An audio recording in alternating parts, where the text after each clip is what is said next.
Nadim traders থেকে যুক্ত হচ্ছে ব্যবসায়িক নাদিম ভাইয়ের সাথে। আসসালামু আলাইকুম। ওয়ালাইকুম আসসালাম ভাই। কেমন আছেন? এই তো আলহামদুলিল্লাহ ভালো। ভাই, এই যে ভারতীয় এলসি পেঁয়াজ আমরা শুনতে পাচ্ছি এখন নাকি একটু বন্ধ আছে, হ্যাঁ, কিন্তু এলসিটা মানে আসার কথা ছিল, কি পরিমাণ ছিল মার্কেট চলে এসেছিল একটু জানাবেন। এলসিটা আসার পরিমাণ ছিল, প্রথম ছিল কম, পরে বেশি দেওয়ার কারণে বাজারটা নিচের দিকে অনেক নিচে নেমে গেছে। আচ্ছা তারপরে সরকার বন্ধ করে দিছে, এই যে আপনার 30 তারিখে থেকে এলসি বন্ধ। আচ্ছা কিন্তু আজকে 29 তারিখ, কালকে থেকে এলসি টোটাল বন্ধ। আচ্ছা কিন্তু আমার প্রশ্ন হচ্ছে এখানে নাদিম ভাই, যেহেতু এলসি মানে প্রথম অবস্থাতে স্বাভাবিক ছিল, এলসি আসা তো বাজার, তারপরে কি আমাদের তারপরে যে আইপিগুলো দিচ্ছে সেগুলো কি আমাদের দেওয়ার উচিত ছিল? তো ওটা না দিলেও পারতো। আচ্ছা ওটা ওটা না হইলে পেঁয়াজের বাজারটা একটু ভালো থাকতো। আচ্ছা আচ্ছা আচ্ছা আচ্ছা আচ্ছা, বুঝতে পারছি। আর এই যে দেশি পেঁয়াজ আমরা দেখতে পাচ্ছি, দেশি পেঁয়াজ আমদানি কেমন হয়েছে ভাইজান? দেশি পেঁয়াজের আমদানি ভালোই হয়েছে।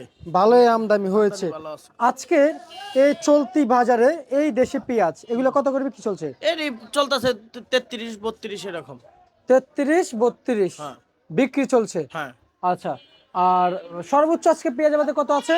সর্বোচ্চ পেঁয়াজের বাজার আছে 37 টাকা। 37 টাকা বিক্রি হচ্ছে। এই যারা পেঁয়াজ পাঠাতে চায় এই ঠিকানা কি বাড়াতে পারবে? হ্যাঁ, এই ঠিকানায় পাঠাইতে পারবে। আচ্ছা, আর এই যে পেঁয়াজ, এটা কি পেঁয়াজ ভাই? ইন্ডিয়ান? এটা বাংলাদেশি সুপসাগর। বাংলাদেশি উপসাগর কত চলছে?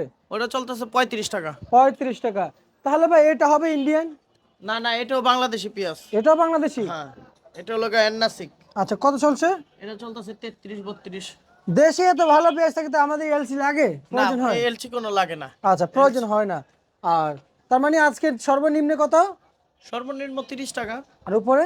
উপরে হলো সর্বোচ্চ 37 টাকা। আচ্ছা, এই রসুন, রসুন কত চলছে ভাইজান?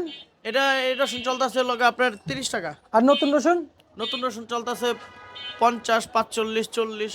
আপনার কেমন মনে হচ্ছে নতুন রসুনের ন্যায্য দাম পাবে? নতুন রসুনের বাজারটা যদি আপনার চায়না রসুনটা যদি ইনপুট বন্ধ থাকে তাহলে বাজারটা পাবে। তারা পাবে না? তা নাহলে পাবে না। চায়নাটা তো আপনার বর্তমান বাজার চলতেছে 125-30। আচ্ছা, আমি যদি ধরেন না সরকার চায়না পেঁয়াজ চায়না রসুন বন্ধ করে দিল, বন্ধ রাখাটা এক মাসের লিগা নেই, কাঁচা কাঁচা রসুনের লিগা 1 মাস রেস্ট থাকা উচিত আচ্ছা, আমি মনে করি। এই, যখন চায়না রসুন বাজার থাকবে না তখন কিন্তু এই রসুন এই বাধ্য রসুনের দাম হয়ে আবার খাবে কিন্তু বাইরে যাবে, আবার অনেক বাইরে যাব। অনেক। হ্যাঁ, আচ্ছা আচ্ছা, তাহলে তো আরেক মানে সমস্যা। আরেক সমস্যা, মানে যাই মানে কাঁচা সিজনে বন্ধ রাখলে 1 মাস ইনপুটাররা রেস্ট নিল পারে যে 1 মাস আপাতত, কিন্তু যে 12 মাসের ব্যবসা তো 1 মাস বন্ধ 1 মাস খোলা এগুলা হয় না। আচ্ছা আচ্ছা আচ্ছা, আর বাজারে আলু কত চলছে? আলু আলু চলতেছে আপনার 13 টাকা, 14 টাকা, 10 টাকা, 12 টাকা এরকম। 13 টাকা, 14 টাকা, 10 টাকা থেকে 12 টাকা। এটা কি মান বেঁধে বিক্রি চলছে ভাইজান? হ্যাঁ, আলুরটা সব পেয়ে কাঁচা মাল বলতে মান ভেদে বিক্রি চলে। কাঁচা পণ্য বিক্রি হয়, হ্যাঁ। মান বেঁধে বিক্রি বিক্রি চলছে। হয়, হ্যাঁ।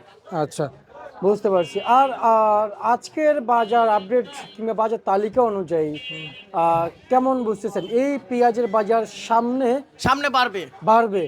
জি ভাই, আমি এটাই জানতে চাইছি, বাজার সামনে বাড়বে, সামনে বাড়বে। কৃষক হতাশ হয়েন না, অতিরিক্ত পেঁয়াজ মার্কেটে ঢুকায়েন না। আচ্ছা আচ্ছা আচ্ছা আচ্ছা আচ্ছা মানে পর্যাপ্ত পরিমাণে ঢুকাইলে আমি খায়ে পেঁয়াজ খাইতে পারবো মূলগা 1000 বস্তা, ওই জায়গায় যদি 1500 বস্তা আসে তাহলে তো বাজার 2-3 টাকা কমবেই, বাড়বে না। আচ্ছা আচ্ছা আচ্ছা আচ্ছা, বুঝতে পারছি। আর তার মানে সামনে বাজার একটু বাড়ার সম্ভাবনা একটু আছে। সম্ভাবনা আছে খুচরা বাজারে। যদি এদিক থেকে যদি আপনার 35-36 কমে যদি এটা কিনতে না পারে, তাহলে পেঁয়াজের বাজারটা খুচরা বাজারে 50 টাকা বিক্রি করবে। এখন আচ্ছা এই পেঁয়াজটা 32-31 কিনতে পারতাছে, এর জন্য খুচরা বাজারে কেউ 40 টাকা বিক্রি করে ফেলাইতেছে। যদি 34-35-36 টাকা কিনে, ওই পেঁয়াজটা 50 টাকা কেজি মার্কেটে খুচরা বাজারে বিক্রি করতে পারবে। আচ্ছা, বিক্রি করতে পারবো। হ্যাঁ, বাজারটা একটু বাড়বে, একটু সময় নিতেছে আর কি। আচ্ছা, মানে সময় নিয়ে বাড়বে। একটু সময় নিতেছে, হতাশ হওয়ার কোনো কারণ নাই। বাজার এখনকার যে বাজার আছে এর নিচে বাজার বর্তমানে আসবে না, আসার পরিবেশ নাই। আচ্ছা আচ্ছা, বুঝতে পারছি। ঠিক আছে নাদিম ভাই, আপনাকে ধন্যবাদ।